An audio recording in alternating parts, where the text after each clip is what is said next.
Eu saúdo a igreja com a paz do Senhor. O irmão Flausolino, algumas vezes, já vinha me pedindo se eu podia pregar. Eu falei, pastor, eu não sou pregador, né? Mas a gente pode fazer uma palestra um dia sobre um tema importante, que seja relevante para a igreja. Aí, a semana passada, ele me pegou de surpresa e falou, não, eu queria que você falasse alguma coisa. E eu havia pensado no início falar sobre perdão. Coisa bonita, chegar aqui na igreja e falar sobre perdão, que o perdão isso, que o perdão cura, que o perdão aquilo. Mas eu tenho um defeito.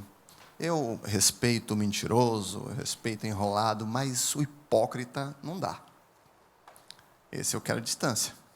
E falar de uma coisa que eu não sei muito bem, que é perdão, mesmo porque eu não sou um bom perdoador, Deus está trabalhando nisso, seria ser hipócrita, né? Aí eu resolvi falar, não falar de uma coisa que eu entendo, uma coisa que eu conheço, que eu sei bem. Vamos falar de ódio.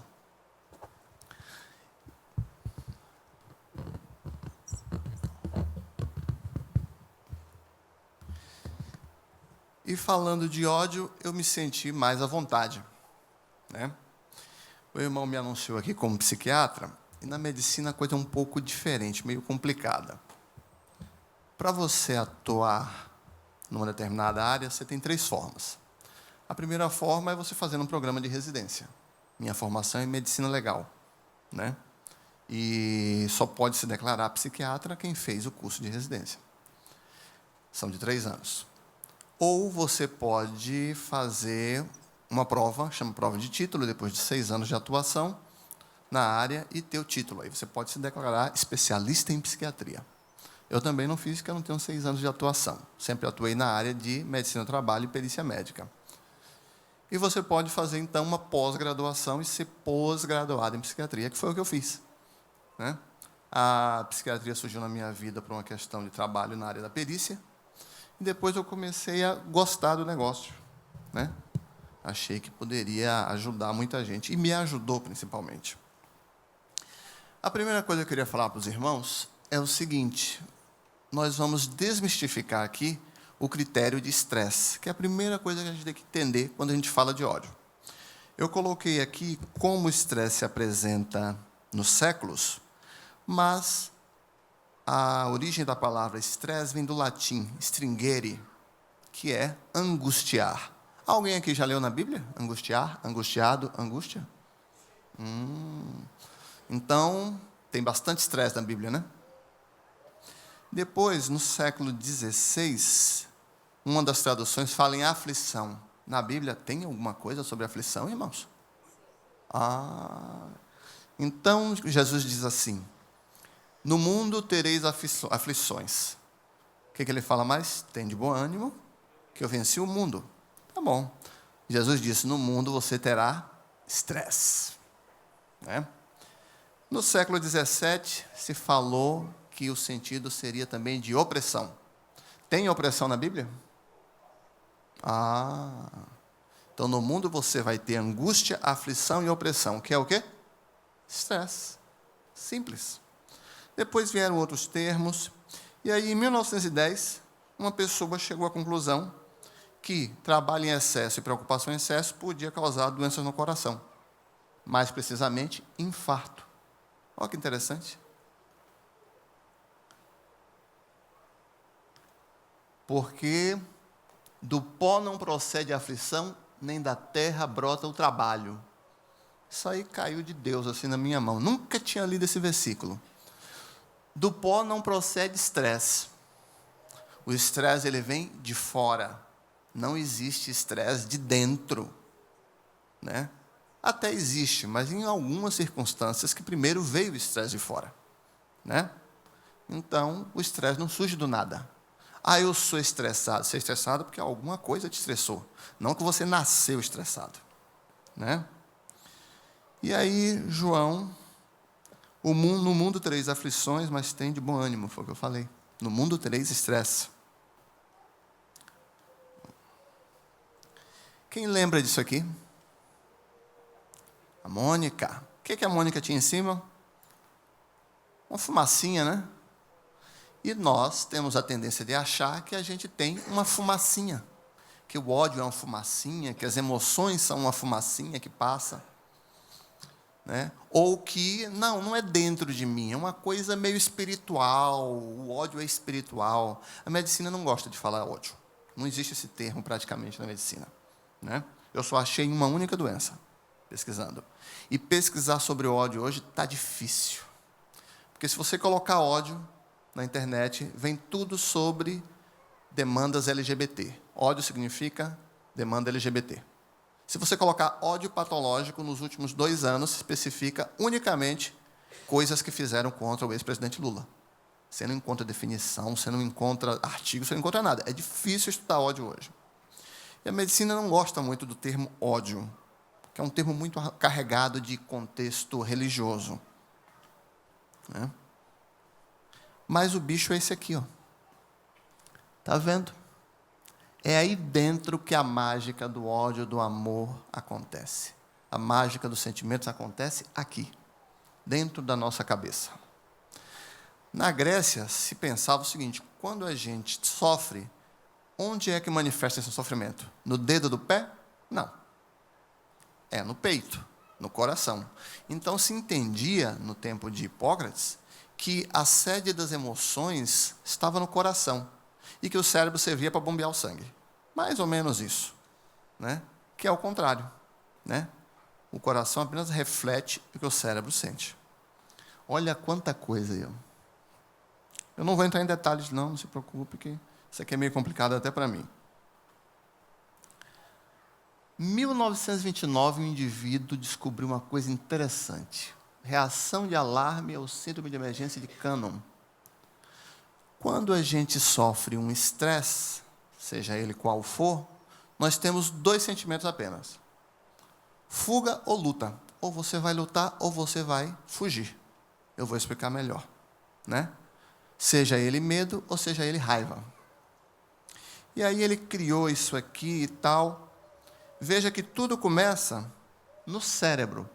Estresse. Está vendo ali, sistema nervoso autônomo? Quando a gente sofre um estresse emocional, físico, você é assaltado, ou você tem uma notícia ruim, ou te criticam, qual é a primeira coisa que você faz? Você já fica irritado.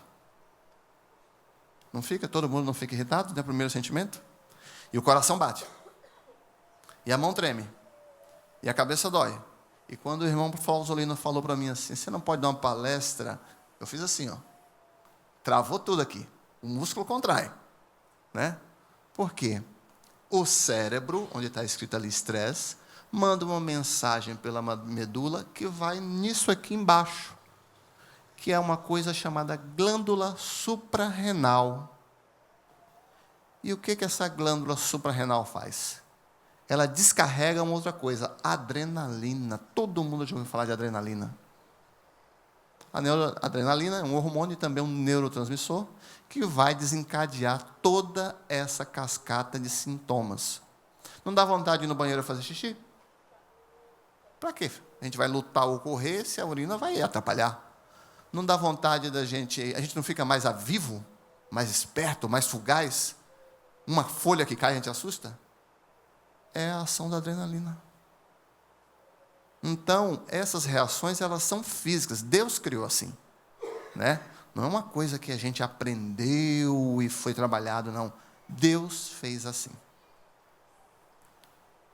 Aí, olha só. Quem já teve palpitação, aumento da frequência cardíaca, quando teve a notícia ruim? Acho que todo mundo, né? Quem aqui já teve aumento de pressão quando teve uma situação de estresse? Olha, eu levanto as 2 mãos, né? Quem já ficou pálido? Branco feito papel. Por quê? Se eu vou lutar ou vou fugir, para que eu quero sangue na periferia do corpo? O sangue é todo direcionado para onde ele vai ser usado. Músculo e coração. Quem aqui já ficou atordoado? Para que sangue no cérebro? A gente tem que correr ou tem que lutar. Quem já ficou ansioso? Quem aqui já teve aumento do açúcar diabético? Efeito do cortisol, que é produzido pelaquela glândula que eu falei. são ações do nosso corpo que são fisiológicas. Deus fez assim. Né? E aí um outro cara, chamado Hans Selye, ele chegou à conclusão seguinte: bem, essa reação de estresse, ele primeiro conceituou, foi o primeiro que usou estresse como termo da medicina, era usado antes na física, na medicina. O que ele falou? Olha, você tem 3 fases. Primeira fase, nós já falamos, reação de alarme. Aí depois, eu tenho que fugir ou lutar. E essa reação, ela demora 1 a 2 segundos e eu tenho que ficar preparado. Ele vai para a fase de resistência, onde eu tenho que manter todo esse estresse. Tenho que manter toda essa reação de luta ou fuga. Eu falo muito em luta ou fuga, tá, irmãos? Aí eu me acalmo, o problema resolve. A Bíblia fala, ireis, mas pequeis. Vai para a vingança, vai para cima. É isso que a Bíblia fala. Ireis, mas não pequeis. O que é esse não pequeis? A ira é normal do ser humano. A ira é um afeto de Deus, que nós não podemos ter. Mas a gente que é desobediente tem. Né? Mas já que você se ira, então faz o seguinte, não faz bobagem, fica quieto. Ireis, mas não pequeis. E aí a gente normaliza. Mas aí esse estresse bate na sua porta todo dia. Toda hora. Toda hora você está revivendo. Aí você sai da fase de resistência para uma nova fase de alarme. Resistência, alarme, resistência, alarme, resistência, alarme. Depois de você consumir todas as suas energias, ninguém aqui já passou por vários problemas, ou um problema repetitivo. E chegou uma hora que você falou, eu estou esgotado. Eu não aguento mais. Meu Deus, dá uma saída porque eu não aguento mais. Quem já passou isso aqui? Eu levanto logo as duas. O que é isso?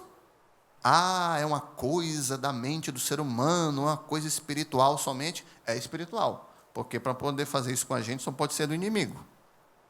Exaustão. Esse sistema de fuga ou luta acaba deixando a gente exausto. Quem é aqui que tem uma situação de estresse e um pingo d'água ele explode? Eu já tive isso muito. E aí o que acontece? Isso se repete, fica esse pingo d'água. Às vezes você briga por uma coisa que não é nada. Você fica assim para a vida.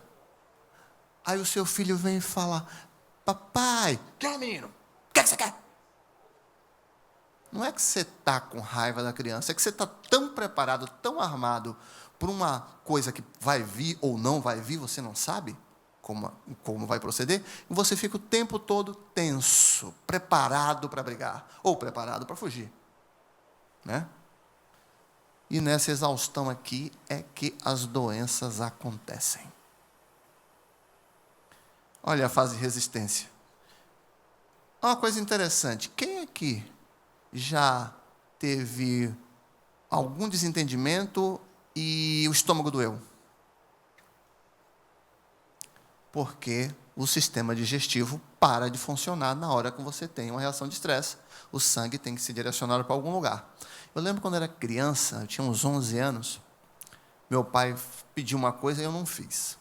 Aí ele ficou chateado, ele falou, pô, você não fez, até meu estômago doeu. Eu nunca esqueci isso. Né? Quem aqui já perdeu o sono? Na medicina nós usamos esse termo aqui, irritabilidade. O que é irritabilidade? Vamos traduzir de uma forma leiga, é a habilidade de se irritar. Na verdade, é uma tendência que você tem de se irritar. E essa tendência, ela pode ser natural, pode não ser natural, sua. Mudanças de humor. Tem um versículo na Bíblia que diz que quando a pessoa está aflita, se percebe na face. Está em Provérbios, em algum lugar aqui. Meus irmãos, se vocês conhecerem alguém que está triste e está assim, está feliz e está assim, não muda, não se expressa, ele não tem uma mudança da expressão, ou seja, ele não tem expressão do afeto que ele está sentindo, ore por ele, jejue por ele e fuja bastante dele, porque é fonte de problema. Aí, a fase de exaustão, né? Esgotamento. Quem aqui nunca se sentiu esgotado de tanto problema? né? A nossa sorte é que a gente tem alguém para refrigerar nossa alma, né? É Jesus Cristo. Nós temos o Espírito Santo dentro de nós. Crente que é crente não se vinga, mas passa raiva. É humano. E por que o crente não se vinga? Porque o Espírito Santo não deixa, né? Está dentro. Existem os vingadores do Senhor, que lá na sala da justiça dos crentes vingadores, fala, não, Deus pode me usar para eu fazer a justiça. Eu não sei onde é que está escrito isso não, mas eu conheço bastante gente assim, hein? Olha só que coisa interessante. Nós não passamos da fase de estresse? Fuga ou luta? Lembra que eu falei que ela vai para a fase de resistência e fica o tempo todo voltando, porque o estresse fica se acumulando? Hoje nós falamos em estresse crônico. A mágica acontece ali na cabeça. A partir do momento que o estresse é crônico, irmãos, vocês estão me entendendo? Antes de falar mais nada, estou tentando ser o menos técnico possível. A partir do momento que o estresse é crônico, ou seja, todo dia o estresse bate na sua porta, todo dia a aflição, a angústia bate na sua porta, certo? Lembrando que estresse é qualquer agressão física ou emocional, mas de 40, 50 anos para cá, estresse virou um sinônimo só de demandas emocionais, certo? Toda vez que ele bate na sua porta, ele faz uma coisa interessante. Ali está escrito hipófise, está vendo? O cérebro está aqui. Eu fico remoendo o estresse chega para mim, ou eu fico remoendo aquilo. Vai um hormôniozinho para a hipófise. A hipófise manda um hormônio para a suprarrenal, certo? Que é o adenocorticotrófico, mas não vem ao caso. E essa suprarrenal, ela libera adrenalina nos picos e mantém a noradrenalina, que é um outro hormônio que mantém a pressão alta, que causa angústia, que causa raiva, que causa medo. Você está o tempo todo tenso. Só que não é mais uma resposta de nervo, não é um nervo. É um hormônio. Essa resposta é mais duradoura. Se o meu coração bate mais rápido, se o meu pulmão respira mais, se os meus músculos estão mais tensos, eu preciso de mais nutriente, não preciso? E onde é que eu consigo esse nutriente? Cortisol. Cortisol é um hormônio que ele vai liberar mais energia para nós. Problema, ele também é um anti-inflamatório natural. Se eu tenho um mecanismo de defesa no meu corpo e o cortisol bloqueia, eu não tenho mais chance de ficar gripado, ter mais infecções. E o mais interessante, ter mais câncer também. Se as minhas defesas estão bloqueadas por causa do estresse, eu vou ter mais risco de ter esse tipo de doença. E ele tem uma coisa legal também. De que é feito o colesterol? Ou o que é feito o cortisol? De colesterol. Então é necessário ter mais colesterol no sangue para que o fígado processe e vá para a adrenal, e a adrenal produza mais cortisol. Certo? E o que o colesterol causa de bom nas nossas artérias? Nada, né? Entope. Está vendo aí o que o estresse causa na nossa vida? Né? Tem um versículo de Salomão que fala, não se ire. Em Provérbios, não se ire. Não se amargure, que isso vai te fazer mal. Lá atrás ele sabia. A gente só começou a pensar nisso em 1910. E Deus já tem a resposta, ó, lá atrás. Como diz o bispo Átila Brandão, de Salvador, ele fala que a Bíblia é o manual de instruções do ser humano. Está tudo lá. Né? É só ler e seguir, né? A ira. Vocês estão vendo aí que é um crânio, né? Está vendo essa parte da frente em vermelho? É a parte frontal do crânio, a parte da frente. E o que a gente faz de bom nela? Um monte de coisa. Mas a gente também faz um monte de coisa ruim. Você sabe onde é que a gente remói? A gente se lamoria? A gente fica alimentando ódio? É ali na frente. Aqui, ó, Salmos. Deixa a ira.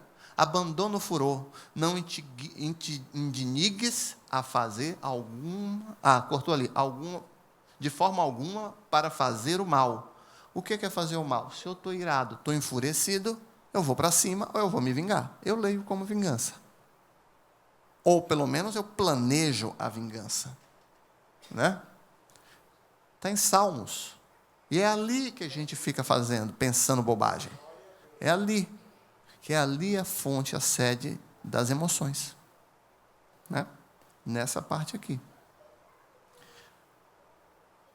Olha os hormônios que eu te falei. Noradrenalina, serotonina, dopamina. Quando eu estou estressado, eu falei para os irmãos que eu tenho o que aumentado no sangue? Noradrenalina e adrenalina. Correr, fugir ou lutar, brigar, certo? Mas também tem hormônios ou neurotransmissores, como nós falamos, bons. Serotonina, dopamina. A dopamina é o hormônio do prazer. A serotonina é o hormônio da felicidade. Né? Quando descobriram um remédio que atuava só sobre nela, descobriu-se a droga da felicidade. Alguém já ouviu falar de fluoxetina? Alguém já usou fluoxetina? Quando lançou, era a droga da felicidade, porque aumentava a serotonina. Só que se eu vou lutar, ou se eu vou correr, fugir, para que eu quero felicidade? Para que eu quero prazer? O cérebro automaticamente diminui a produção disso. Você vai a lutar, você vai a fugir, você está com medo ou com raiva. Não precisa dessas coisas. E se eu não tenho hormônios que me dão prazer e felicidade, eu vou ficar feliz. Ah, estou feliz que eu vou correr, eu estou feliz que eu vou lutar, que eu vou fugir. É assim que funciona? Eu fico o quê? Triste. Na medicina nós chamamos de distímicos. Triste. E a tristeza leva o quê? Amargura da alma, também conhecida como depressão. Já ouviram falar dessa doença? O mal do século. Olha esse quadrinho que interessante. Se eu vou fugir, eu tenho medo. É um afeto que nós temos. Se eu vou fugir, eu estou estressado. Todo estresse causa ansiedade. Mas se eu for lutar, se eu estou com raiva, com ira, eu também tenho estresse. Eu também tenho ansiedade. Agora, se eu vou lutar, eu posso causar medo em alguém. Essa pessoa vai vir me agredir, vai vir para cima de mim. Então, eu estou causando medo no outro, que está tendo ansiedade. Agora, se eu estou com raiva, eu vou ter ansiedade também. Por quê? Porque eu preciso dessa energia ruim para poder enfrentar o outro. Os irmãos sabem de onde são essa foto? Alguém sabe de onde eu tirei essas fotos? Do maior exemplo de ódio da humanidade. Uma trincheira, onde os soldados na Primeira Guerra Mundial estão aí pacientemente, estão pacientes, né? Paciência? Eles estão aqui com medo, esperando um ataque. Eles estão com medo. Tendência a fugir. E do outro lado, eu tenho uma trincheira onde soldados partiram para o ataque. Antes eles estavam com medo. Mas para você atacar, você começa a manifestar o afeto da raiva. Os irmãos sabem quantos versículos na Bíblia tem a palavra raiva? 1. A raiva é um conceito psicológico. Na verdade, é ira. Nós temos ira. Pode ser uma ira pequena, uma ira grande, uma ira média, mas é ira. A palavra tem milhares de citações, eu acho que mais de 1000 citações sobre a palavra ira. Certo? Então, ou eu estou esperando ser atacado, ou eu vou partir para o ataque. De qualquer uma das formas, eu vou ter o quê? Estresse. Se eu vou ter estresse, eu vou ter ansiedade. Uma palavra dura é uma fonte de estresse. Um desgosto é uma fonte de estresse. Uma desonestidade que fazem com você é uma fonte de estresse. Tudo é estresse. O irmão pediu para eu fazer a palestra, eu tive pavor, pânico, que eu tinha medo de não dar conta. Eu não dormi a noite anterior, sem ser essa outra. De pânico de não dar conta de falar tudo isso, estudar tudo isso e preparar slide. Eu tive o quê? Eu vou falar bonitinho. Eu tive receio. É receio que eu tive? Não, medo. Pode ser um medinho ou um medão, mas é medo. São os afetos primários do ser humano. Né? A gente tem isso dentro de nós. Né? Raiva. Um único versículo na Bíblia. Olha lá, escrito raiva. 2 Crônicas 28, 9. Vós os matastes com uma raiva tal. Foi o único versículo que eu vi a palavra raiva. Ira, eu parei de contar. Cada estudo falava um número diferente. Eu tenho ira, cólera. Aqui, ó. A ira, Deus pode ter. É um afeto que pertence a Deus. Deus pode ter ódio? Pode, não pode? Deus pode ter ira. Pode, não pode? Deus é Deus, pode ter tudo. E eu? Eu posso ter os afetos de Deus? Eu não sou Deus. E Deus fala o tempo todo, não faça. Isso não te pertence. Não se vingue. A vingança é minha, não é de vocês. Não façam isso. E por que Deus fez isso? Porque Ele sabia que isso ia fazer mal para mim e para muita gente. Freud, eu li, foi Freud, que disse que a ira é a mãe do ódio. O ódio vem da ira. E os diversos conceitos de ódio, ira contida, armazenada, cronificada e revivida. Rancor, mágoa, são fatores de estresse. São fatores que agridem o meu corpo e despertam o quê? Aquele sentimento de fuga ou luta, onde eu tenho uma descarga de hormônios no meu corpo que vão me deixar hiperalerta para brigar ou para fugir. E o que o ódio causa? O ódio causa vingança, porque o ódio ele é como o vinho.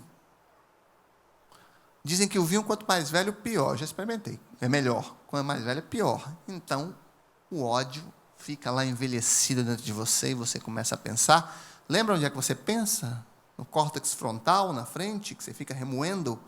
E aí você vai pensando, e você vai pensando, e vai dando lugar. E você transparece que você está assim. E aí o diabo vem, começa a soprar no seu ouvidinho. Se vingue, faça isso, faça aquilo. É melhor você fazer isso, fazer aquilo. E procura, e briga, e mata, e faz, e acontece. A vingança é a materialização do plano de justiça com as próprias mãos.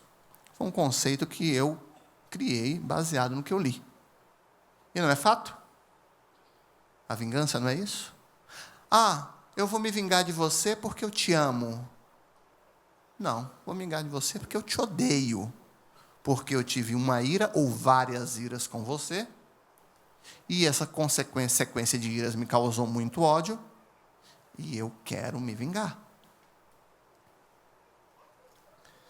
Olha só que interessante. O tolo dá vazão à sua ira, mas o sábio domina-se. Como é que o sábio domina a ira? Ele fica aqui comendo raiva, vendo a pessoa. Não. Por acaso não está escrito uma coisa mais ou menos assim? Fugir da tentação?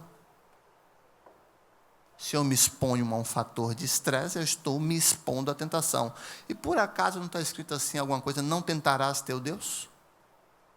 Ou seja, não vá procurar encrenca esperando que Deus vai te livrar, não. Nós somos longânimos, nós somos perdoadores, mas primeiro de tudo nós temos que ser sábios, né? E não se expor àquilo que vai nos causar mal, para que a gente não tenha ira, até que o Espírito Santo de Deus trabalhe no seu coração. Não é assim que funciona? Pode me corrigir, pastor Flausolino, pastor Marcos, pode me corrigir, não tem problema.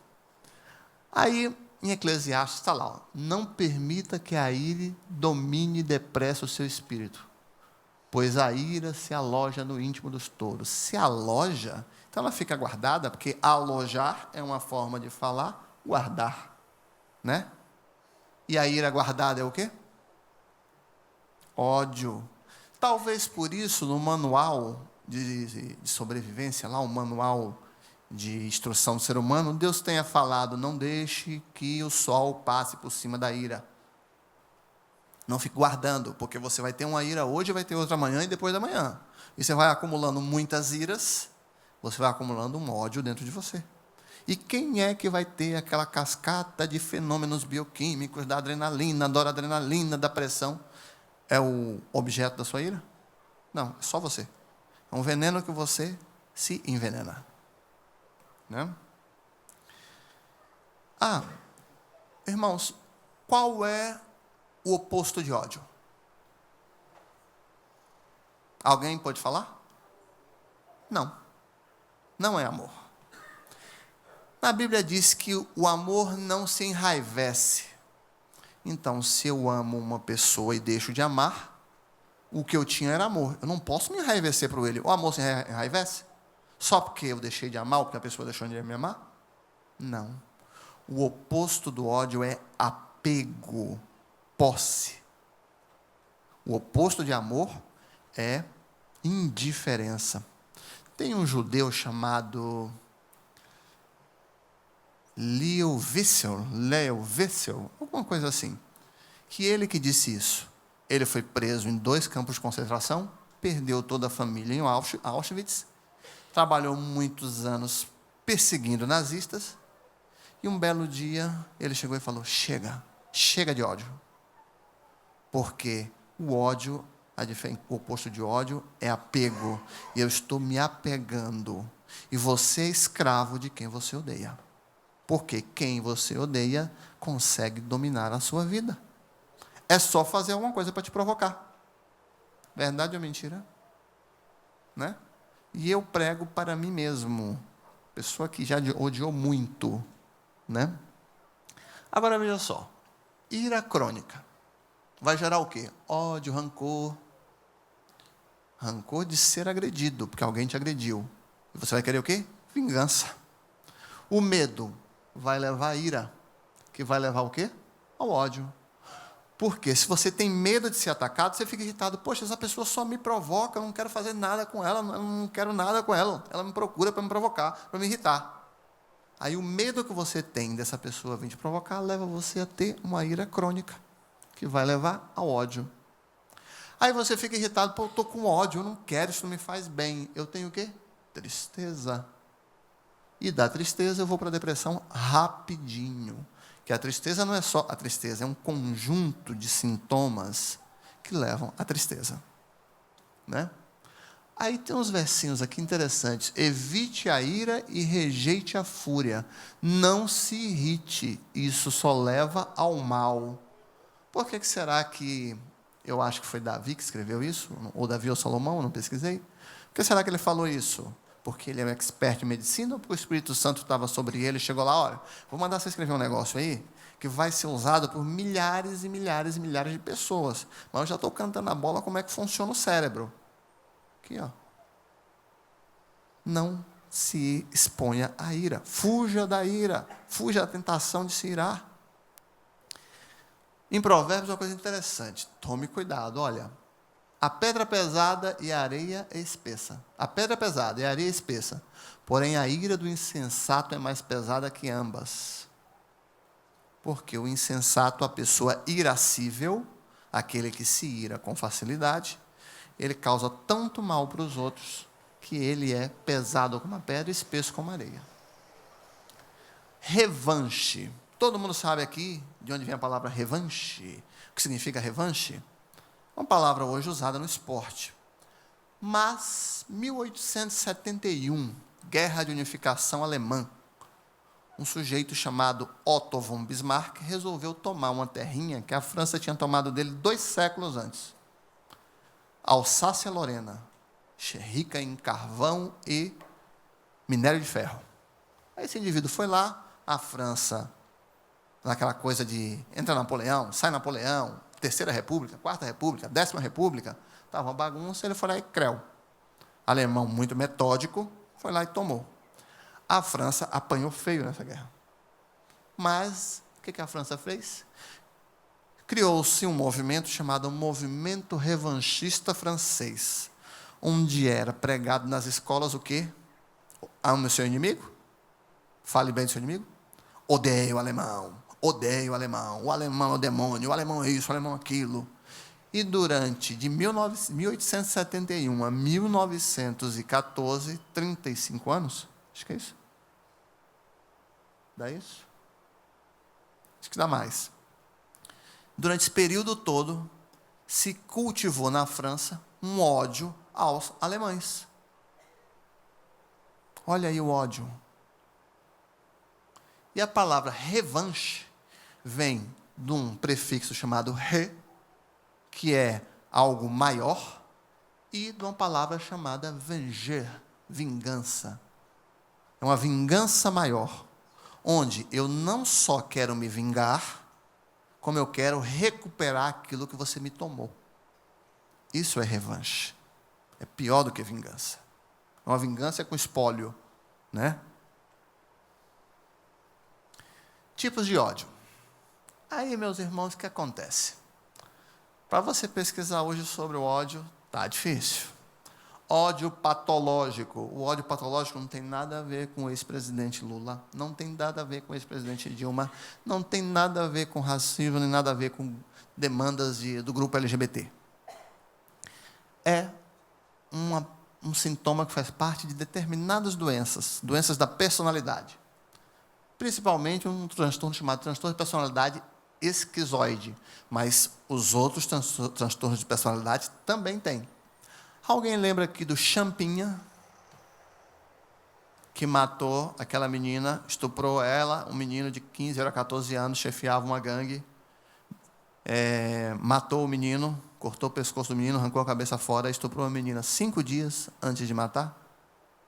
Ele é menor de idade, ele teve uma medida socioeducativa. Ele não é uma vítima da sociedade, como algumas pessoas aí da esquerda falam. Ele é um psicopata, um sociopata.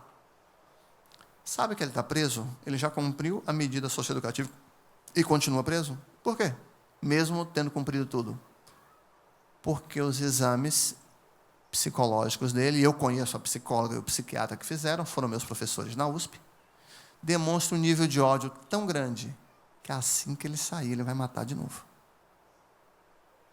Então, o ideal é deixar ele preso. Em outros países, ele seria executado. Receberia a pena de morte, mesmo sendo uma doença. Nos Estados Unidos, na maioria dos estados, ele morreria. Também faz parte do ódio doenças do transtorno do desenvolvimento, síndrome de Asperger, crianças muito violentas, algumas formas de autismo. Isso é constitucional, não tem como a gente... É um milagre, Deus vai curar essa criança. É um milagre que eu acredito em milagre. Mas não é uma coisa tratável, e eles não têm consciência desse ódio.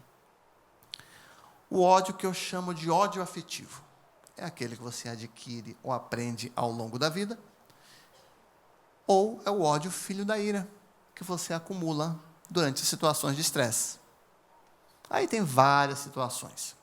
Tem também o ódio freudiano, que fala que o ódio é elemento constituinte do eu, a criança precisa um pouco de ódio, precisa ter o ódio para se constituir e tal. Pode ser até que ele esteja certo, não vou questionar isso.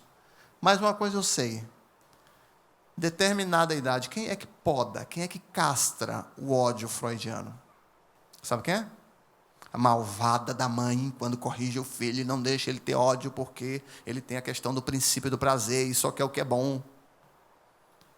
Hoje as mães não estão fazendo isso com os filhos, então vai ter um monte de gente aí adulto com esse ódio patológico freudiano aqui, que ninguém está corrigindo os filhos. Eu tive pacientes na pós-graduação que foram esfaqueadas pelas mães porque reprovaram os filhos.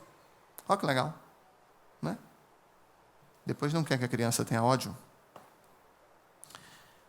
Pessoas irascíveis. O que eu escrevi aí?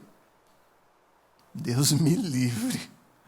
Irmão, se você conhecer uma pessoa que é irascível, pensa bem se vai fazer uma amizade com essa pessoa. Se você estiver namorando uma pessoa que é irascível, que se ira por tudo, que pega coisa, joga no chão, eu tenho a fórmula. Faça um jejum e uma consagração para Deus realmente falar se é do agrado de Deus. Uns 700 dias eu acho que está bom. Deus vai falar. Né? Deus vai falar. Eu acho que uns 700 dias de jejum e oração Tá bom. O homem irascível levanta contendas e o furioso multiplica as transgressões. A pessoa é extremamente irada. Ou se ira com muita facilidade. Qualquer coisinha ele explode, por nada. Se ele veio de uma situação de muito estresse, de muita ira, é explicável.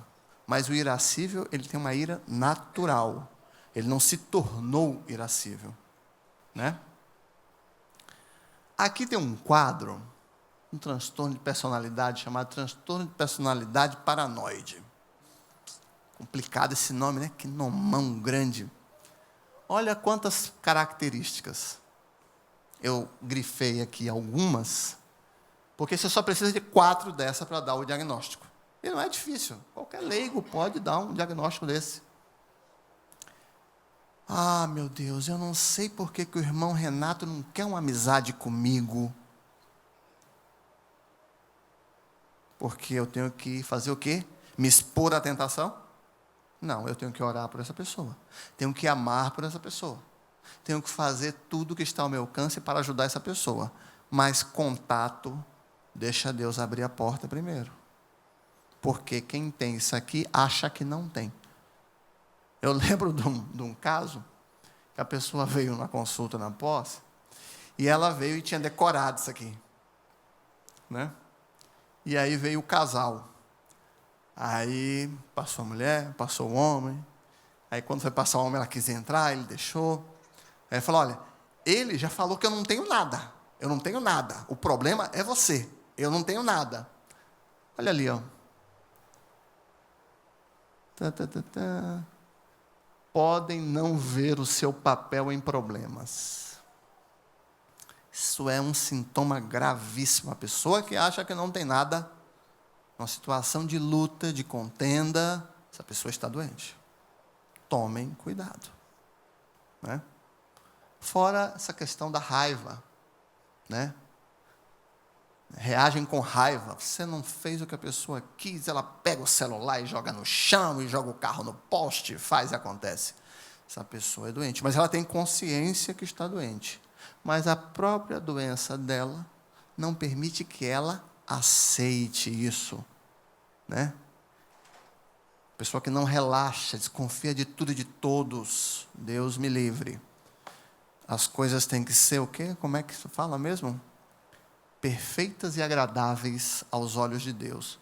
Não tem isso aqui, não é perfeito, não é agradável. Lembra do jejum, 700 dias, no mínimo. Aí vamos falar agora do que era o objetivo principal. Né? Pascal, eu gosto desse cara, era um matemático. Né? O coração é que sente Deus, não a razão. Efeito cardiovascular do ódio. Quando eu tenho ódio, ira, eu tenho uma descarga de neurotransmissores no corpo. Adrenalina, noradrenalina, mantendo a pressão alta, cortisol. Coisa interessante, meu pai tinha um negócio em Rondônia. E ele tinha muito problema, muita briga, e ele ia para lá. Um dia ele passou tanta raiva que ele voltou diabetes, não voltou mais. Ficou diabético para sempre. De uma raiva que ele passou. A minha primeira experiência com ódio, eu tinha 5 anos. Eu estava andando na rua, é uma rua de chão com pedrinha, e o menino me empurrou, eu me ralei todo. Eu, como um bom odiador, guardei aquilo, não aguentava ver aquele menino. Né? Eu era molão, não brigava, mas o ódio estava aqui. Né? Eu apanhava, não batia, o ódio estava aqui. E aí um belo dia, que acho que eu cresci um pouquinho mais, eu xinguei ele. E na minha época, você xingar um rapaz, um menino, uma criança, para dar briga, sair tiro, era você chamar ele de menininha. Né? Hoje, é mais elogio. Mas na minha época, se chamar um garoto de menininha, o pau quebrava, a sala toda ia para cima. E aí ele foi fazer queixa para minha mãe. Aí minha mãe, mas por que você fez isso, menino? Porque em 1979, quando eu tinha 5 anos, isso era em 1984, ele me empurrou e eu me ralei todo. Eu cheguei em casa chorando. Aí minha mãe, crente assembleiana, desde pequena, desde 2 anos, meu filho, não é assim, né? Eu acabei até ficando amigo do menino. Né? Depois que ele foi para Macumba, aí eu cortei a amizade. Aí, essa moça aqui, Elizabeth Mostovski, ela fez 3 trabalhos que eu li, dei uma olhadinha, fantástico. Olha só, não se preocupe, seja feliz. O afeto positivo, atitudes positivas, ter ódio é uma atitude positiva? Eu acho que não. E afeto positivo e redução de 10 anos de incidência de doença coronariana. Nesse artigo aqui, ela prova matematicamente que você atrasa em 10 anos a chance de você ter um infarto. Aí ela fez um outro. Risco de infarto agudo do miocárdio após a morte de uma pessoa significativa na vida de um paciente. O que ela provou aqui? Que numa descarga de adrenalina dessas, por receber uma notícia, você tem um risco de quase 15% de desenvolver um infarto. Só que você já tem a predisposição, você já é uma pessoa que tem um ódio que irou, que uma gota no copo d'água vira uma tempestade, porque o crente é assim. Quando o crente tem o Espírito Santo de Deus, o copo está cheio, cai uma gota, o que acontece? O Espírito Santo aumenta o copo. Não é verdade? Aí pode cair mais gotas. Ou então, o que acontece? Cai uma gota, transborda a água. O Espírito Santo vem, passa um paninho, acabou, fica por isso mesmo. Agora, a pessoa que tem ódio, cai a gota, o copo vira e quebra. Né? E aí ela calculou isso.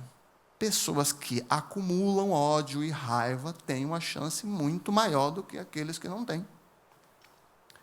O mais interessante é que em 1977, uma pesquisa criou uma síndrome, que no Japão também tem outro nome, mas nos Estados Unidos ficou síndrome do coração partido. O que vocês acham que é? O cupido vai lá, dá uma flechada e quebra o coração? Não. Pessoas que têm dor, sintomas de infarto, têm enzimas cardíacas no sangue alterada, eletroalterado, têm o infarto e não tem nenhum entupimento de artéria. Em 2005 foi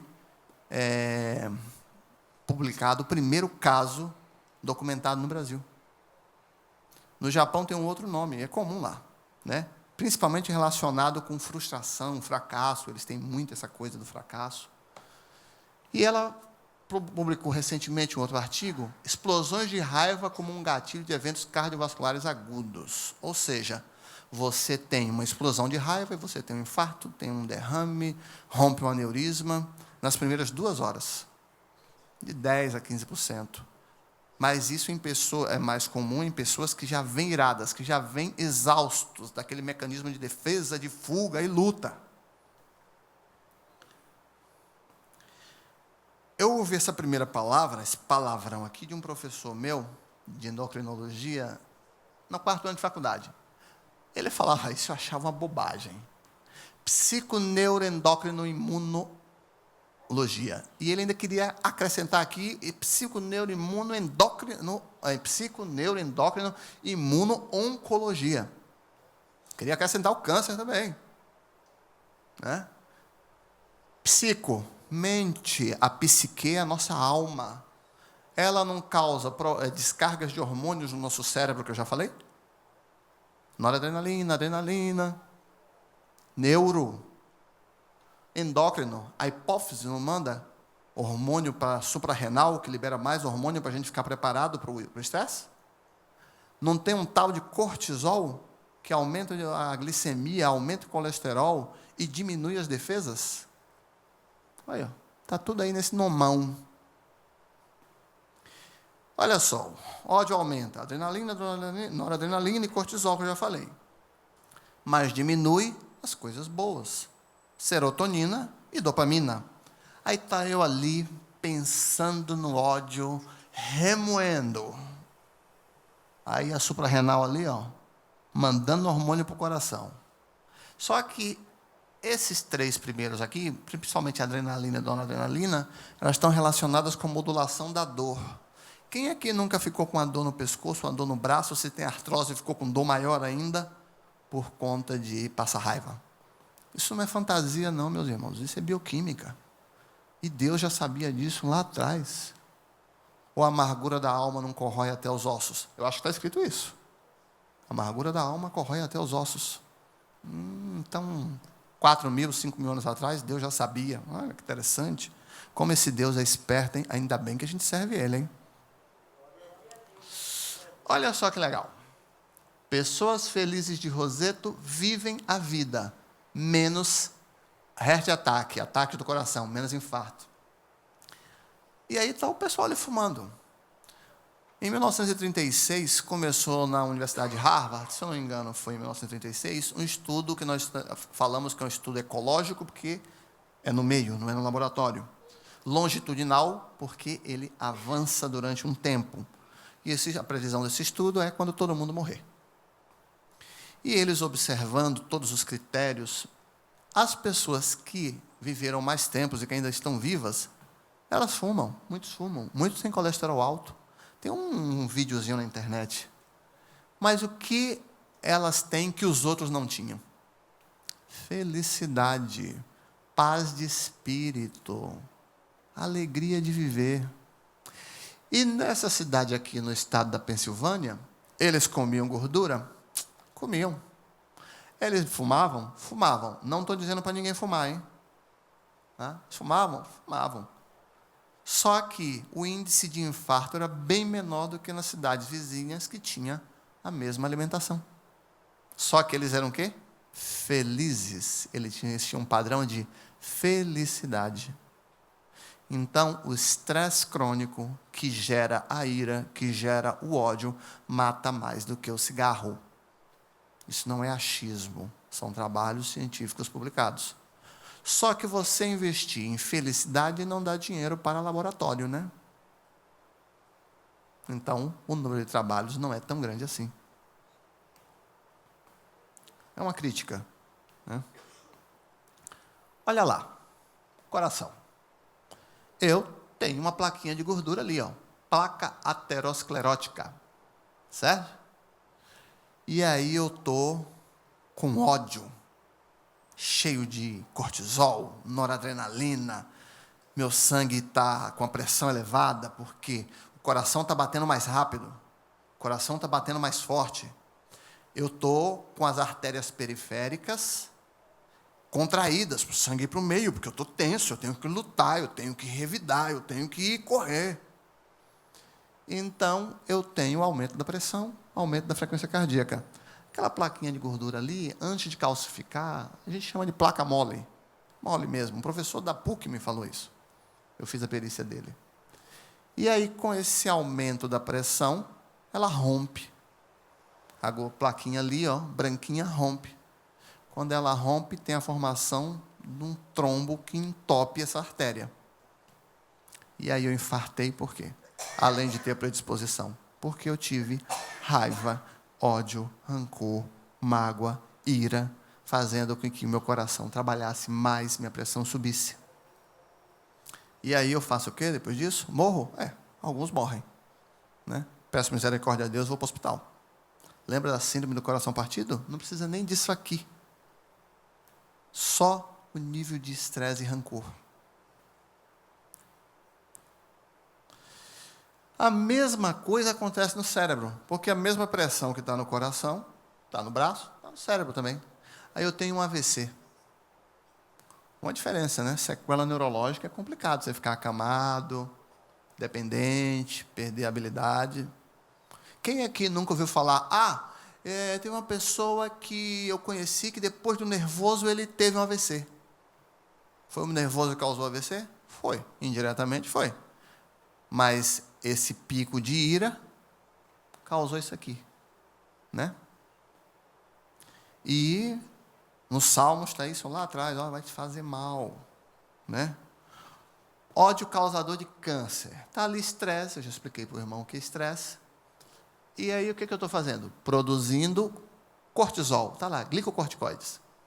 Sistema imune, sistema de defesa, só para baixo, só tem setinha para baixo. Na minha primeira aula de biologia, 1994, professora Jane Lira, Maceió, Alagoas. Na faculdade, ela disse uma coisa que eu nunca esqueci, o resto eu esqueci tudo. Nós produzimos uma célula cancerígena por hora, todos os dias da nossa vida. Eu falei, pô, por que a gente não morre de câncer? Aí alguém perguntou, professor, por que a gente não morre de câncer? Porque o nosso sistema imune tem mecanismos de defesa para isso. É óbvio que o cigarro causa câncer? Causa. É uma fonte de estresse, gordura, sedentarismo, tudo isso. Mas tristeza, ódio, raiva, rancor também causa. A prova está aqui. Cortisol, excesso de cortisol. Aí o que a gente faz? Dá um jeito de ter paz. É o que a gente tem que fazer, que é o que a Bíblia ensina. Não ponha amargura no seu coração. Não perpetue amargura no seu coração. Certo? O coração... isso que eu ia falar. O coração alegre aformoseia o rosto, mas pela dor do coração o espírito se abate. Quando a gente está alegre, nós demonstramos o quê? Felicidade. Quando a gente está triste, a gente demonstra tristeza. Cuidado com as pessoas que não demonstram o que sentem.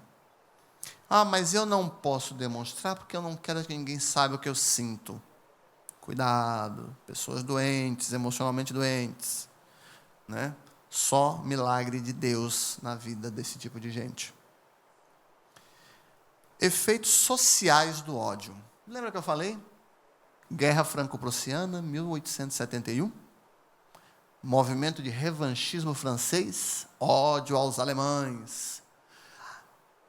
A Primeira Guerra Mundial, eu gosto muito de história e gosto muito da Primeira Guerra Mundial e mais ainda da Segunda. Assisto todos os filmes.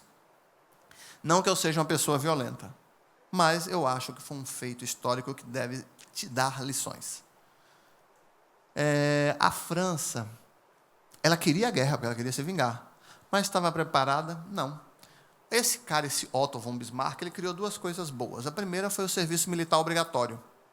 Então, a Alemanha tinha o quê? Exército preparado. A segunda foi a Previdência, foi criada lá, Previdência Social. E eu trabalho na Previdência, então é ótimo para mim. Aí, a França queria a guerra. A guerra ia ser da Áustria contra a Sérvia. A Rússia falou, não, se atacar a Sérvia, eu ataco você também. Aí a França, ataca, eu te ajudo. Eu te ajudo, eu vou me vingar, eu vou ter uma revanche. Né?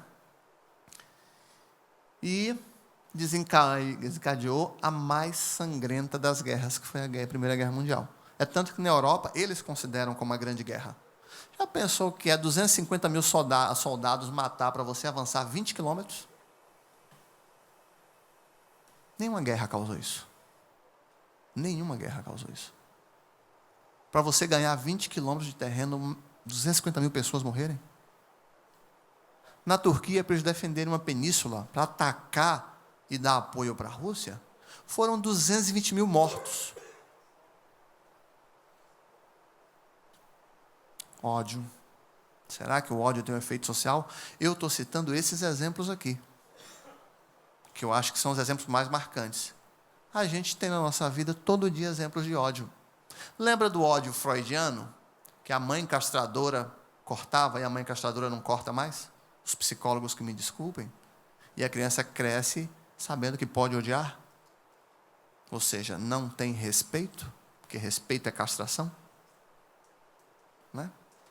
A Bíblia diz, educa teu filho no caminho que deve andar, não deixa a vara se afastar dele. Eu acho que está escrito isso, né? Eu não sei citar a referência, mas eu estudei isso. Né? Desde criancinha. Né? Não que eu tenha apanhado, apanhei muito pouco. E valeu todas as surras. Né? Aí, elas estavam perdendo, entrou Estados Unidos, entrou Austrália, entrou Nova Zelândia, entrou gente demais. Milhões de mortos. Dizem que morreram 30 milhões de pessoas, mas é o seguinte, esses milhões, eu chego assim, chega na hora que eu falo, cansei, chega de contar, vamos botar esse valor aqui mesmo e deixa para lá, que foi bem mais. Né? Porque, por exemplo, lembra da medalhinha que o soldado carrega, que você tira, né, a identificação para contar que ele morreu? Isso começou na Primeira Guerra Mundial. Mas os turcos não usavam isso. Os sérvios não usavam isso. Os rebeldes, aqueles que lutavam fora do exército, não usavam isso. Como é que sabe a conta? Por média, foram 65 mil turcos que morreram só em Galípoli. Um pedacinho de terra menor que Campinas, que o município de Campinas. Aí, Deus instruiu uma pessoa, a pessoa criou uma coisa chamada tanque de guerra. E o tanque foi quem definiu a guerra. Tá? Porque uma coisa que você pode atirar o outro pode atirar em você, você não é baleado, ele é baleado. Né? E aí acabou a guerra, a partir disso, 6 meses depois. Mas aí o alemão começou a cultivar o quê? O ódio. Ódio ao francês, ódio ao inglês. E tinha que achar um culpado dentro de casa. Ódio ao quê? Ao judeu. E na Segunda Guerra, ao judeu, ao cigano, ao comunista, homossexual. E na Segunda Guerra Mundial, só de judeus contabilizados, mais de 4 milhões de pessoas. Quando chegaram nos 50 milhões, cansaram. Chega. Não dá mais para ficar contando isso, não. Chega. Não, a gente não consegue contar mais. Olha a catástrofe que ódio causou. Né? Olha só a importância do ódio na sociedade. Efeitos psíquicos do ódio. Irmãos, ansiedade. Lembra que eu falei que causa ansiedade? Como é que funciona? Estresse, medo ou raiva, mecanismos de fuga ou luta, descarga de neurotransmissores, noradrenalina e cortisol, e eu estou preparado, e fico nessa de ficar preparado, até que eu tenho crises de ansiedade. Eu fico ansioso. Uma folha caiu lá fora, eu me assusto e acordo. Eu não consigo isso, eu não consigo aquilo, eu tenho raiva, eu bato o coração rápido. Olha só, eu não falei que dá cansaço? Esses critérios aqui são do DSM-4. Tenho 5 já. Ele é mais social, mas eu não quis colocar ele. Né? Olha só, fadigabilidade, cansaço, fase de exaustão. Aqui, na ansiedade. Irritabilidade é a capacidade de se irritar. Pessoas irascíveis. Está aqui, ó. Tensão muscular. Noradrenalina, adrenalina e cortisol aí, ó. E os nervos e a cabeça pensando só bobagem. Você já ouviu falar que quando você está com raiva, você não vê a solução do problema? Porque quem está calmo e de fora, ele vê a solução do problema. Você está tão tomado de ódio e dessa questão bioquímica que você não consegue ver. Sono, para que dormir? Eu posso ser atacado ou ter que fugir qualquer hora. Aí eu tenho ansiedade, beleza. Depois eu começo a ter isso aí. Olha só, não foi tudo que eu falei? Não tem tremor? Adrenalina, tremor, eu fico tenso. Não tem palpitação? Eu não tenho sensação, dor no peito, angústia. A palavra angústia significa opressão, né? Angustiado. Aí eu tenho um monte de coisa. Medo de perder o controle, medo de morrer. Eu começo a perder os sentidos, começo a não sentir as coisas. Eu tenho uma cascata de coisa. Isso é ataque de pânico, causado por isso. Ansiedade alta, muito alta, né? Que é causada por fatores de estresse. Geralmente, estresse repetitivo. Né? Está tudo aqui. Só que o ataque de pânico você tem uma vez ou outra. Quando você começa a ter isso repetidamente e você começa a ter medo de ter novos ataques, você começa a ter o que nós chamamos de transtorno do pânico, que não tem nada a ver com medo de barata. Isso é uma outra coisa. Certo? E o transtorno do pânico é uma doença grave. Por quê? Você tem tudo isso do nada, que a gente sabe que não é tão nada assim. A prática do consultório mostra, mas como é? Ô, dona Chiquinha, Por que a senhora está assim? Ah, eu não sei. Seu filho não está te visitando? Tá. Seu marido não está bom? Tá. E aí conversa, e a Chiquinha fala assim. Chiquinha não, o nome dela é outro. Tá? Caso real. Mas é minha amiga do trabalho. Ela desfaz tudo que eu faço. Ela não fala mais comigo, eu que ensinei tudo para ela. Ela fica falando mal de mim para as pessoas todo dia. E na hora que eu quero ver ela, eu quero matar, eu quero estrangular, mas como eu não posso, eu tenho palpitação, eu fico tonta, eu não sei o que, eu não sei o que. Estresse crônico, ira crônica, levando ao ódio. Francisca vai para a igreja. Francisca, ignore. Francisca faz o seguinte, já que ela arruma para cima e você arruma para baixo, começa a arrumar para cima também. Mas só você está sofrendo. Só você está doente.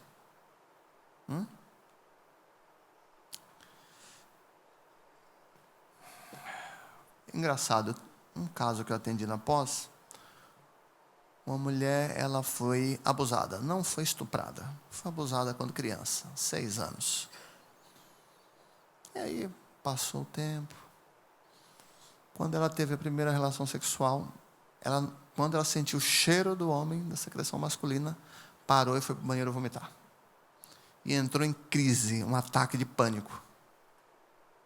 Casou e teve um inferno de casamento porque ela evitava o marido. Do ódio que ela guardou durante 50 anos, porque foi até quando ela se divorciou.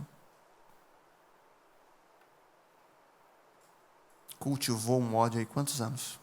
O marido era ruim? Santo maravilhoso de Deus. Mas se for só para bater papo, para mim está ótimo. Mais que isso, porque eu não esqueço aquilo. Eu tenho raiva, eu tenho ódio de me terem feito isso. Será que o ódio causa problemas na vida da pessoa? Já teve infarto? Já teve derrame? Está diabética? Hipertensa? Mas você é magra, não tem histórico na família, mas eu não esqueço isso. Qual vai ser o remédio, pastor? Perdão, a cura da alma. Vai ter que perdoar. Ou vai ter que viver isso. A escolha de quem? Nossa. Uma vez que a gente toma atitude, o Espírito Santo vem, Deus manda o Espírito Santo, vai lá e ajuda esse rapaz, essa moça, para que ela possa se livrar disso e não ter mais ódio no coração, senão vai morrer antes da hora, e tem que fazer a obra lá para mim, fica meio complicado. Né? São poucos os ceifeiros, a seara é grande. Né? Aí nós temos aqui uma outra doença que é transtorno de estresse pós-traumático. É mais ou menos aquilo relacionado com uma causa. Só que quando foi criado o conceito, era uma causa física, uma guerra, uma tentativa de homicídio a você ou ao outro. E aí nessas pesquisas desses grupos minorias aí, né, tem um trabalho feito na Bahia que querem relacionar essa doença com racismo. Pessoa que desenvolveu transtorno de estresse pós-traumático. É tipo um ataque de pânico toda vez que você lembra da coisa. Mais ou menos isso. E aí, olhando o parâmetro novo, que é um outro livro chamado DSM-5, começou do DSM-1 até o DSM-5. No Brasil, tem advogado aqui? Tem. Existia a lesão corporal, não existia? Hoje é lesão corporal? É, pastor? Lesão corporal? Que está na lei? Ou é lesão pessoal? O termo do Código de Processo Civil não é mais lesão corporal, é lesão pessoal, porque a agressão emocional pode causar transtornos emocionais. Né? Então, existe sim, no meu conceito, no meu entender, síndrome pós-traumática, transtorno de estresse pós-traumático causada por lesões emocionais. E aí a pessoa te provoca, te instiga, te atrapalha no trabalho, te atrapalha na vida e briga, e você está todo dia exposto àquilo. Não é uma agressão? Não é um estresse? A sua reação não é reação de ódio? De ira, inicialmente, e depois de ódio? Ou alguém vai trabalhar todo dia, pessoas normais, não os crentes remidos, Vai trabalhar todo dia assim. Eu estou tão feliz que eu estou sendo pressionado pelo meu chefe. É uma maravilha. E quando ele manda eu fazer hora extra e não paga, então, eu glorifico a Deus. É assim? Não. Você sai de lá querendo matar alguém. Em 2013, uma quarta-feira de carnaval, eu tive um estresse tão grande, tão grande, tão grande, que eu fui daqui até Paulínia andando. Eu não tinha coragem, não conseguia pegar o ônibus. Aí eu falei, Deus meu, se aparecer alguém na minha frente, alguém vai morrer. Eu estou para tudo hoje. E a partir desse dia em diante, eu fiquei insone. Eu não durmo mais tranquilamente. Eu era o dorminhoco. Eu dormi em todas as situações que o irmão podia imaginar. Uma vez eu dormi na Bandeirante e bati numa carreta. Graças a Deus tinha aquela carreta ali, porque do outro lado era um precipício. Não aconteceu nada comigo. E foi um milagre.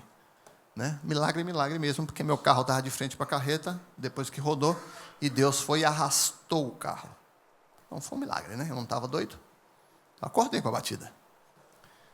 E quantas coisas a gente não sofre por causa do ódio? As marcas ficam. Existe uma coisa na medicina chamada, que está sendo estudada hoje, epigenética. Nome difícil. O que é? Agressões no seu corpo ou na sua mente, e você começa a mudar a sua genética. Quantas pessoas aqui já ouviram falar, fulano era calmo, mas depois que morreu o pai, a mãe, o vô, o tio, os 2 filhos, ela ficou diferente, ela se irrita fácil, qualquer coisa. Ela está bem, mas se alguma coisa chatear ela, olha o estresse, olha a agressão, olha o sofrimento, a aflição. Aí carregou isso 10 anos, porque para se recuperar de um baque desse, não é fácil. Né? Eu tinha um caso na pós que na batida de carro só ficou a mulher. O resto morreu tudo. Pai, mãe, filho, marido, enteado. E para recuperar disso? Só que isso muda a genética da pessoa. E a pessoa realmente fica mais propensa a ter ataques de ansiedade. Há mais reações de fuga ou luta ou com mais facilidade. Não tem tolerância. Quando na Bíblia fala, não se ire, evite a ira, certo? Seja tolerante. Né? A tolerância acalma a ira, não é assim que está escrito em algumas traduções? O pastor Flavolino já leu uns 5 tipos de Bíblia, no mínimo, ele sabe todas. Né? A palavra branda, né? Acalma o furor. Né? Então, tolerância. Tolerância é um grande remédio para isso. Né? Tem que exercitar. Tem um livro chamado Código do Talento. Eu li esse livro, para mim, ele está certo. É verdade. A teoria básica do livro é que tudo aquilo que você treina consciente, que você treina, erra, mas sabendo que você está errando, você aprende. Então, a tolerância a gente aprende como? Exercitando. Como o ódio também a gente aprende exercitando. Mas a calma do coração, a paz, a gente tem que exercitar também. Né? Temos que exercitar. É o que a Bíblia diz. Eu pesquisei, eu vi, eu orei, eu li. Não tem remédio. Está dentro de nós. A gente tem que pedir misericórdia para Deus atuar, mas está dentro de nós. E vamos para a depressão. Até que enfim chegou a depressão. O primeiro sintoma de depressão é aquela coisa bonita que o médico fala, distimia, né? Que nada mais é do que uma tristeza profunda. O indivíduo tem a mesma cara. Você está feliz? Estou. Você está alegre? Estou. Aí, falta de interesse. Você quer passear? Quero. Você quer ir para outro lugar? Não. É sempre a mesma cara. Ele não tem afeto, ele não expressa afeto. Eu coloquei esse rapaz aqui porque todas as expressões dele é a mesma, né? Os irmãos lembram, né? Do cigano Igor, que todas as expressões eram a mesma. Aí, você não gostava tanto de cozinhar, você não cozinha? Não gosto mais, não tenho mais prazer com isso. Não me faz mais feliz. Você não quer viajar, ir para a Europa? Era um sonho, eu gostava de viajar, mas perdi o interesse. Sempre a mesma coisa. A depressão começa assim. E a depressão, ela anda junta com a ansiedade, é tanto que tem o transtorno ansioso depressivo, o transtorno misto, que você pode ter as duas coisas, né? Mas depois você vai para a depressão. Lembra da fase de exaustão? Você está exaurido, eu não aguento mais isso. Eu não aguento mais sofrer, eu não aguento essa pessoa mais me perseguir. Nossa, meu Deus do céu, a pessoa já faz tempo, isso já passou. Tem que se meter na minha vida, saber, fica me fuçando, procurando saber da minha vida, o que eu faço, o que eu não faço, me denuncia, faz, acontece, faz fofoca. Né? Você vai se exaurindo. Né? E a depressão está aí, na fase 3. Né? Como não ter problemas de ódio? Olha só. Não fazer nada na hora da ira. Domínio próprio. Tem algum versículo que fala, tenha domínio próprio? Engraçado, eu fui numa pregação, isso é uma crítica que eu faço também, e era sobre os frutos da carne. Aí ele falou, começa a parte sexual, imoralidade, não sei o quê. Aí pulou raiva, ira, ódio, ciúme, rancor, e foi para a parte sexual de novo. E pregou só sobre isso. Aí depois de 40 minutos eu falei, Jesus, não dá não, não dá para mim não. Aí eu levantei isso aí. Deus me perdoe. Mas domínio próprio se refere também à ira. Se refere também à ira. Você é uma pessoa irascível, ou você convive com uma pessoa irascível. Você tem que se afastar, mas no momento você tem que se dominar. É o que diz a Bíblia, não sou eu que falo não. Olha lá, ó. Os homens escarnecedores alvoroçam a cidade, mas os sábios desviam a ira. Quer dizer o quê? Que eu vou pegar o escudo do Capitão América, colocar aqui e ficar, vem a ira. Não. A tradução, na minha concepção, era, se desviam da ira, saiam de perto, não fiquem próximos, não se exponham à tentação de ficar irado. Porque tem gente que tira a gente do sério. Ou não tem? Tem. Tem parente, tem filho, tem marido, tem esposa, tem colega de trabalho. Só não tem pastor. O pastor só ajuda. Né? Evite pessoas e situações problemas. Olha só, ó. Olha só. Lembra? Abstende-vos de toda aparência do mal. Se você tem uma situação de estresse que você pode evitar e você faz questão de estar lá, você está se abstendo da aparência do mal? Não, você está se expondo. E a Bíblia diz, não tentarás o teu Deus. E quantas vezes a gente tenta Deus? A gente insiste em ir lá, para provar que eu sou mais forte. Está parecendo aquela pessoa que tem transtorno de personalidade paranoide. Eu sou forte. Eu tenho medo, eu tenho pânico quando uma pessoa fala para mim, não, eu sou uma pessoa forte. Falou que é forte, eu falo, eu sou fraco. Tchau, até nunca mais. Não é? Aí, segunda coisa, ore a Deus pedindo que te proteja do pecado da ira. Porque tem situações que você não pode sair. Tem situações que você está envolvido. O que você tem que fazer? Reter esse sentimento, né? E clamar a Deus, ai Senhor, dai-me misericórdia para que eu não fique irado aqui. E pedir a Deus, me tira daqui, Senhor. Eu lembro que eu frequentava uma igreja pequenininha, logo que eu cheguei aqui em Paulínia, e aí tinha uma briga de egos, ia ser o culto das senhoras. Jesus amado. Aí a irmã contratou um irmão que era cantor. Entre ser cantor e ser compositor, tem uma diferença assim pequena de uns 200 quilômetros. Cantor é cantor, vai repetir o que alguém canta. Agora, ser compositor...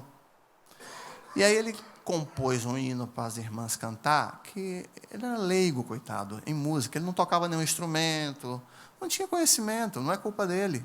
Né? Mas ninguém acertava aquele hino. Aí eu resolvi patrocinar esse evento.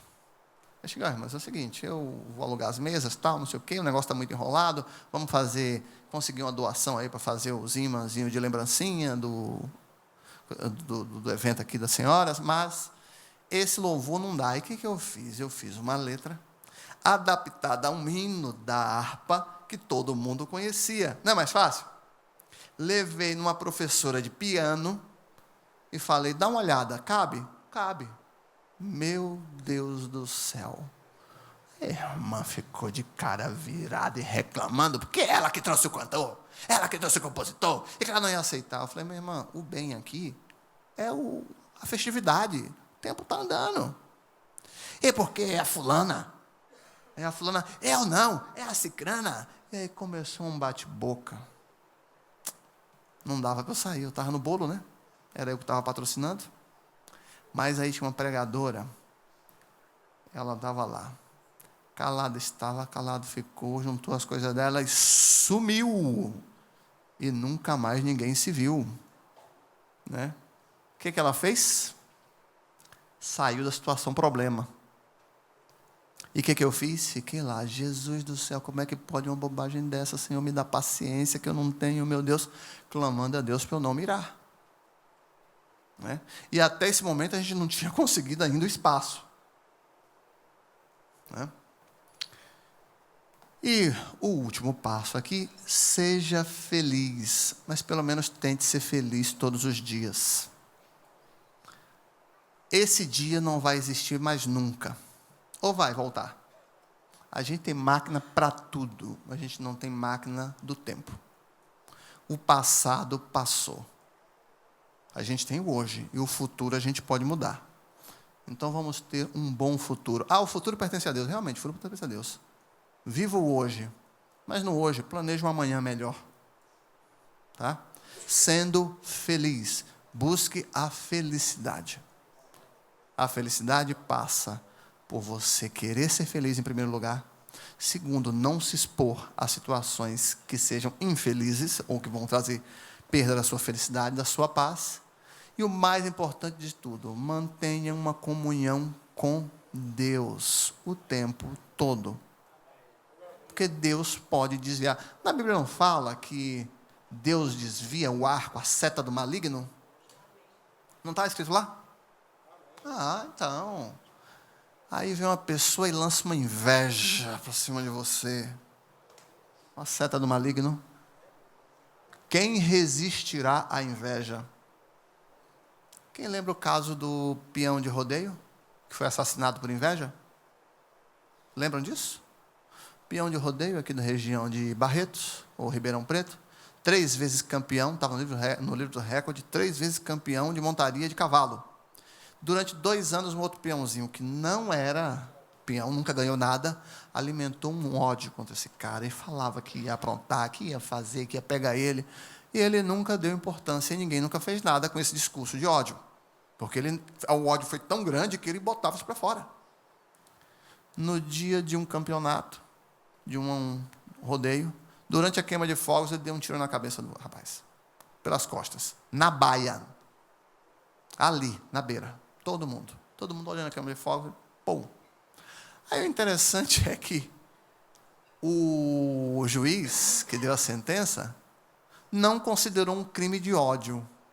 Aí eu creio que deve ser um crime de amor, então, né? Ele amava tanto, eu não quero que você fique para ninguém, eu vou te matar. Não é um crime de ódio isso?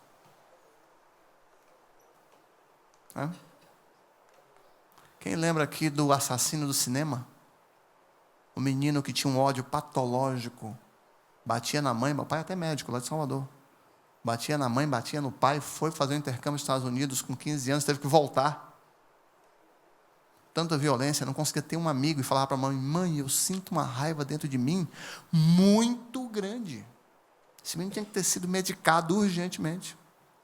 E inteligente, passou na Santa Casa de Medicina, fez até o 6º ano. Aí o que ele fez? O ódio dele do ser humano era tão grande que ele premeditou uma atitude de ódio. Ele premeditou tanto que ele não usava cocaína. Nesse dia ele usou para se justificar. E quem fala isso é quem? São os 2 psiquiatras da USP que fizeram o laudo que mantém ele até hoje preso. Por causa do nível de ódio dessa pessoa, que foram meus professores também. E aí ele premeditou tudo, de tanto que é o ódio que ele tinha do ser humano. A infelicidade dele era tão grande que ele matou 6 ou 7 pessoas com uma metralhadora no cinema em 2001. Quem se lembra disso? E não foi crime de ódio. Eu acho que deve ser crime de amor, né? Não é um crime de ódio. Irmãos, era isso que eu tinha para falar. Eu acho que eu já esgotei o meu tempo, correto? Né? Tentei enxugar ao máximo. E muito obrigado, a paz do Senhor. E um abraço a todos que estão nos vendo pela internet também.